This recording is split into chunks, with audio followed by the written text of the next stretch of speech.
Cinema మొదలయ్యేది ఎల్లియట్ తన కూతురుతో కలిసి కారులో వెళ్తూ ఉంటాడు. వాళ్ళు ఎక్కడికి వెళ్తున్నారంటే ఎల్లియట్ బాస్ ఓడెల్ ఇంటికి.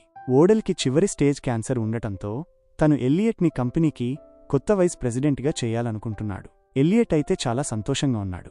ఇలా మాట్లాడుకుంటుండగా ఓడెల్ నుండి ఎల్లియట్కి ఫోన్ వస్తుంది. వీళ్లు గంట ఆలస్యంగా రావడంతో ఓడెల్ చాలా కోపంగా ఉంటాడు. ఎల్లియట్ అతనికి క్షమాపణలు చెప్తాడు. అంతలోనే ఎల్లియట్కి తుమ్ములు రావడం మొదలవుతాయి. అతనికి డస్ట్ అలర్జీ ఉండటంతో డ్రైవింగ్ చేసేటప్పుడు ఏకాగ్రత తప్పుతుంది. ఒక్కసారిగా వాళ్ల కారుని ఇంకో కారు ఢీకొంటుంది.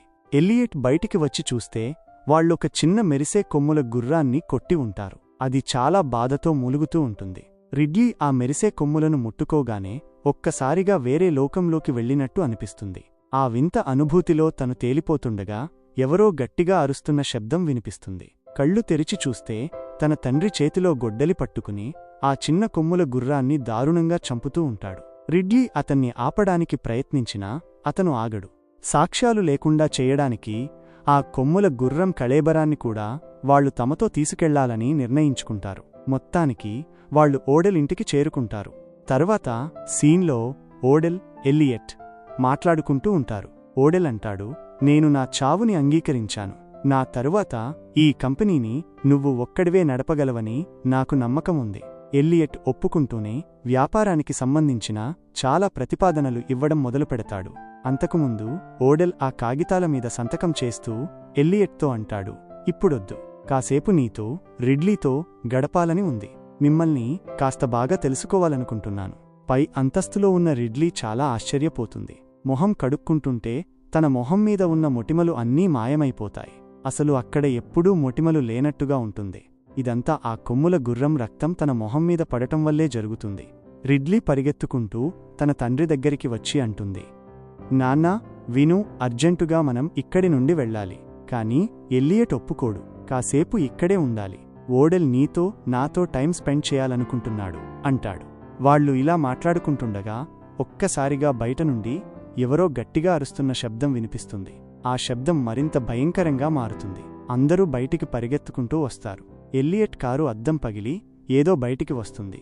అందరూ ఆశ్చర్యంగా చూస్తుండగా అది ఒక పెద్ద కొమ్ముల గుర్రం. అక్కడున్న సెక్యూరిటీ గార్డ్ భయపడి దానికి కాల్పులు జరుపుతాడు. అందరూ షాక్లో ఉంటారు. ఇదేంటి అని అడుక్కుంటూ ఉంటారు. రిడ్లీ అంటుంది, ఇందులో రాకెట్ సైన్స్ ఏమీ లేదు.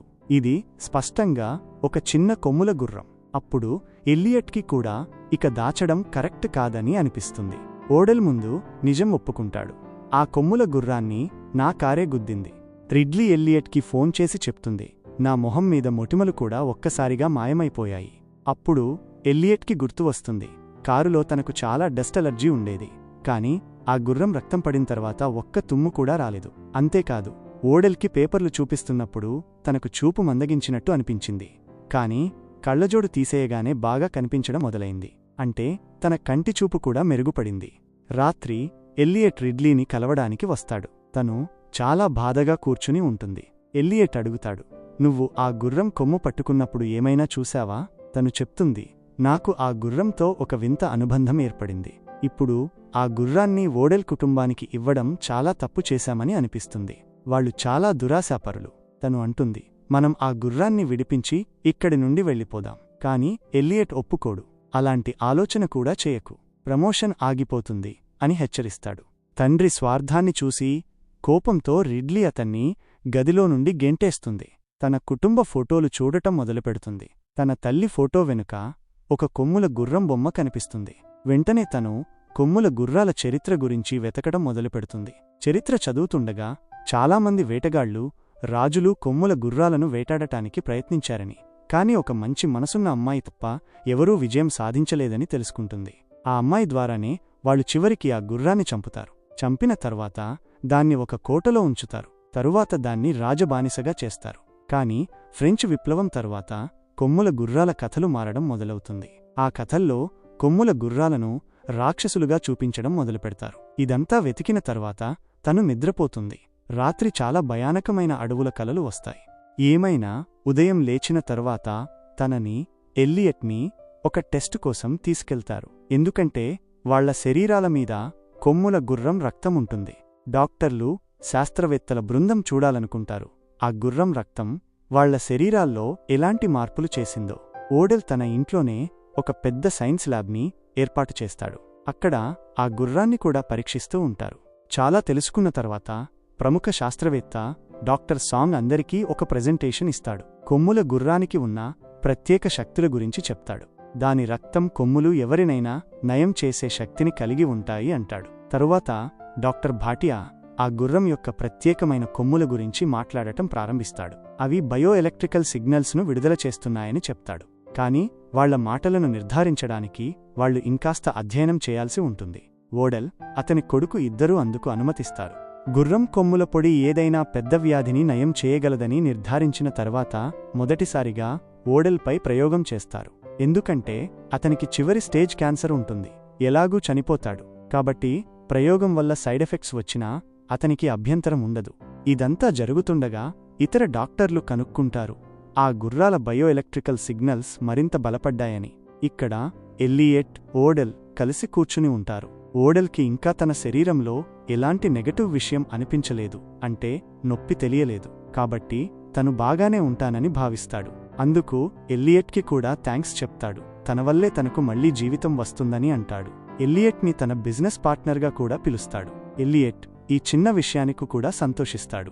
ఇక్కడ ఓడెల్ కొడుకు గమనిస్తాడు, రిడ్లీ ఇంకా కొమ్ముల గుర్రాల గురించి రీసెర్చ్ చేస్తూనే ఉందని. కాసేపటికి ఓడెల్ అక్కడికి వస్తాడు.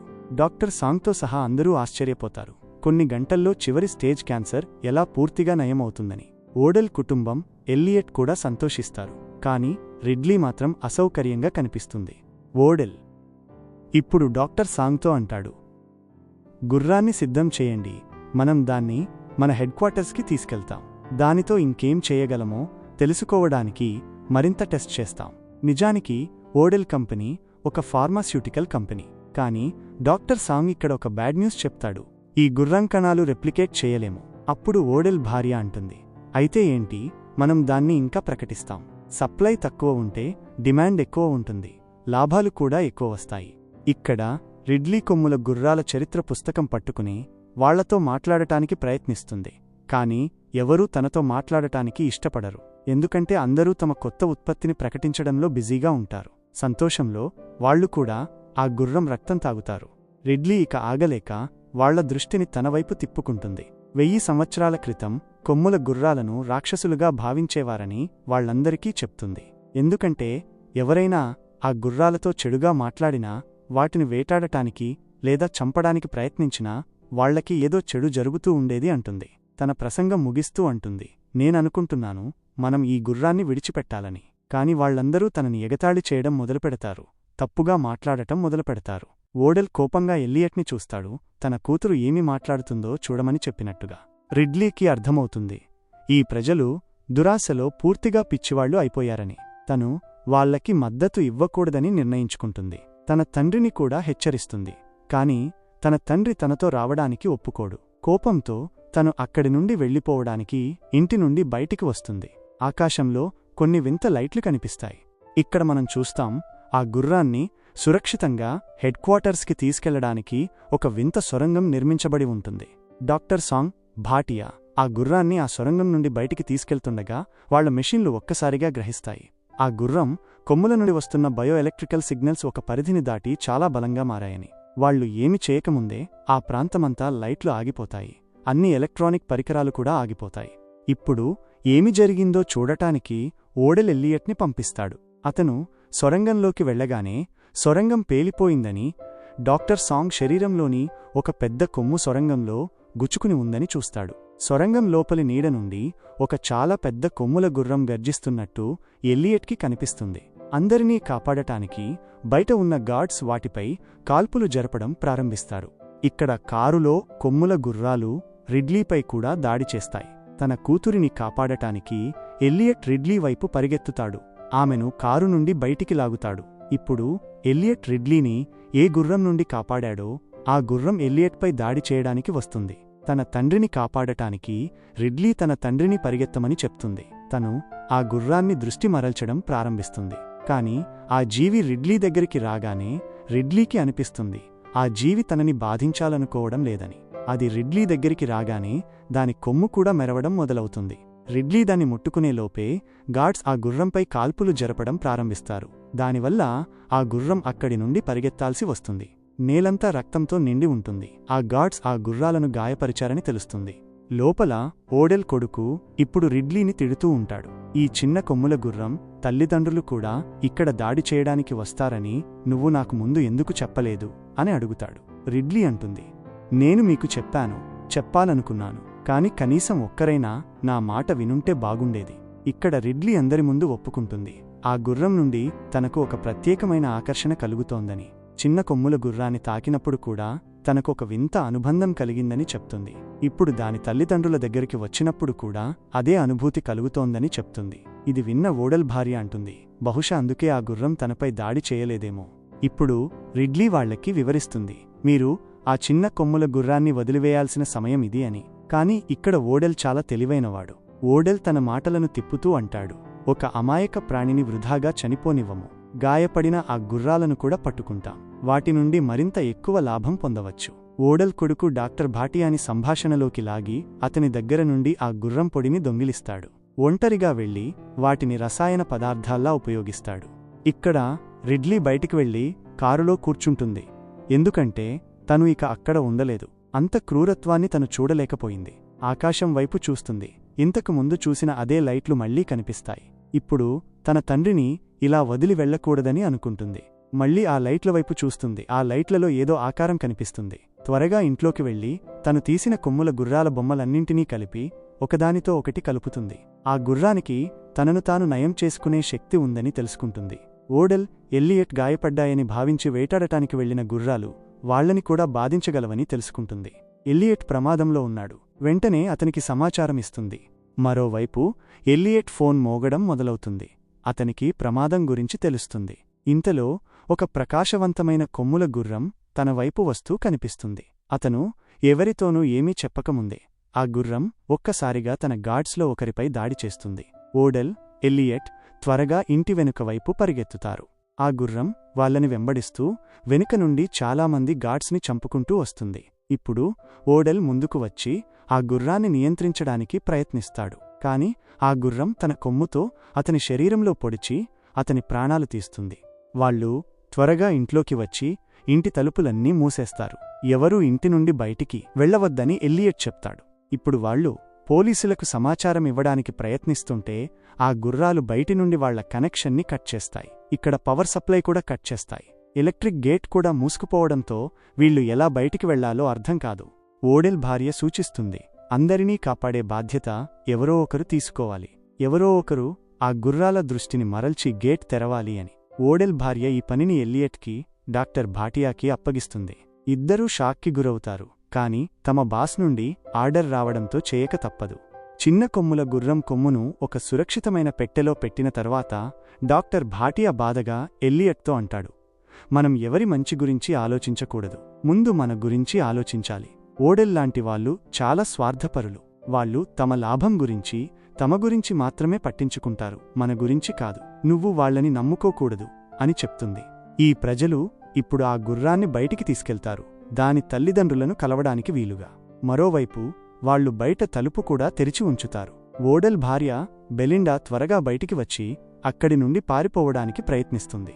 అప్పుడు తన కొడుకు లోపలే ఉండిపోయాడని గుర్తుకు వస్తుంది. అతను ఇంకా ఆ గుర్రం పొడిని ఒక మత్తు పదార్థంలా ఆస్వాదిస్తూ ఉంటాడు. ఎందుకంటే ఇప్పుడు అతను దానికి బానిస అయిపోయాడు. తమ కొడుకు కొమ్ము కనిపించకపోవడంతో ఆ గుర్రాలు కోపంతో డాక్టర్ భాటియాని చంపేస్తాయి. మనం చూస్తాం, ఎల్లియట్ తన కూతురు రిడ్లీని తీసుకెళ్లడానికి ఇంటికి వస్తాడు. ఓడెల్ భార్య తన కొడుకుని తీసుకురావడానికి వస్తుంది.